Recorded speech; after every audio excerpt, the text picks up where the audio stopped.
Ignition, liftoff.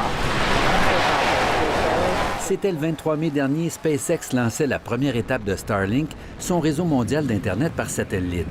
Le projet Starlink est démesuré, même pour Elon Musk, fondateur de SpaceX et de Tesla.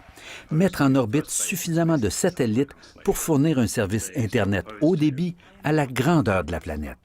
On parle de 12 000 appareils. 12 000 satellites, ça représente à peu près 2 à 3 fois plus de satellites qu'il y a actuellement autour de la Terre. Donc, c'est énorme. Ça va se déployer d'ici 2027 à peu près. La première grappe mise en orbite comprenait 60 satellites de 200 kilos qui ont tous été relâchés en même temps dans l'espace. Les appareils se sont ensuite rangés les uns derrière les autres. On les voit ici dans le ciel, en route vers leur position de travail à 550 km d'altitude. Et tout ça en autonomie complète. L'idée, c'est au lieu d'avoir une station à terre qui commande chaque satellite pour contrôler la position de la constellation, les satellites vont regarder les autres et de façon autonome former, changer leur position pour garder la constellation. Les appareils communiquent entre eux par laser. Ils sont conçus pour éviter les obstacles et ne jamais briser le lien avec la Terre.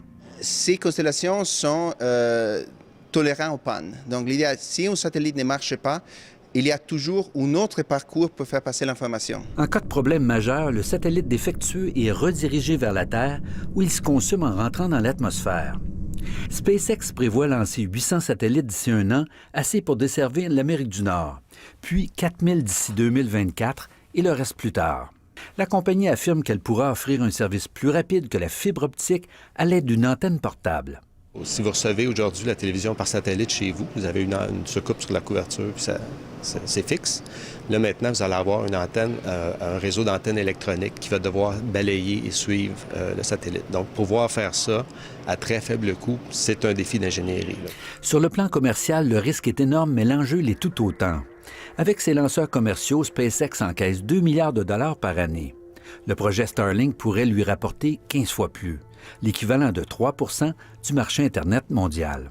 Mais SpaceX n'est pas seul dans la course. Des géants comme OneWeb et Amazon sont déjà sur la ligne de départ.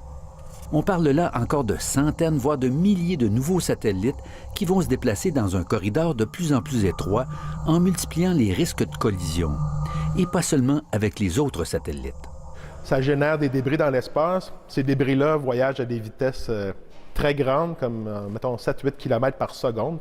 Donc, se faire frapper par un débris, souvent, ça pourrait dire c'est la fin d'une mission. La solution, pour la première fois, réglementer l'espace. Le problème de l'espace, c'est un problème global qui demande la collaboration de toutes les nations du monde qui veulent avoir accès à l'espace. À moins d'un problème majeur, Starlink devrait desservir ses premiers clients assez rapidement, pensent les experts. Dans les prochaines années, disons 12 mois, s'il arrive à lancer 10 fois pour Starlink, oui, je crois qu'on aura de très bonnes chances d'avoir un service commercial d'ici 3 ans. Qu'on le veuille ou non, il faudra bientôt s'habituer à voir des milliers de nouvelles étoiles briller dans le ciel.